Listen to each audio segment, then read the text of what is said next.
قربانی کے فضائل پر کلام کے بعد اب ہم قربانی کی شرعی حیثیت پر کلام کرتے ہیں۔ قربانی کی شرعی حیثیت کیا ہے؟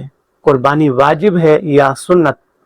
تو اس حوالے سے اصولی طور پر یہ ضابطہ یاد رکھیں کہ قربانی کے دنوں میں جو بھی مسلمان عقل مند ہو، بالغ ہو، مقیم ہو، یعنی مسافر نہ ہو، چاہے وہ مرد ہو یا عورت، اگر وہ صاحب استطاعت ہو یعنی مالک نصاب ہو، وہ شرعی فقیر نہ ہو، تو ان پر قربانی واجب ہے۔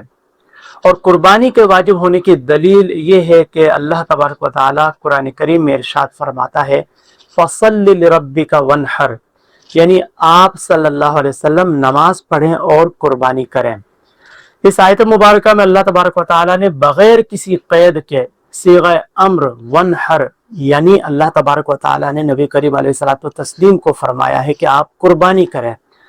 اور شریعت کا ضابطہ ہے کہ جب بھی صیغہ امر بغیر کسی قید کے بیان کیا جائے تو وہاں وجوب ہی مراد ہوتا ہے، لہذا معلوم ہوا کہ قربانی واجب ہے۔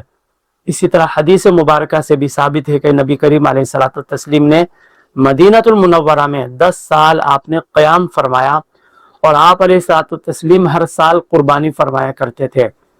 بلکہ ایک حدیث مبارکہ میں ہے کہ نبی کریم علیہ الصلوۃ والتسلیم نے ارشاد فرمایا کہ جو شخص قربانی کرنے کی استطاعت رکھتا ہو پھر بھی نہ کرے تو وہ ہماری عیدگاہ میں نہ آئے۔ تو نبی کریم علیہ السلام کا قربانی نہ کرنے والوں پر سخت ناراضگی کا اظہار فرمانا یہ قربانی کے واجب ہونے کی دلیل ہے۔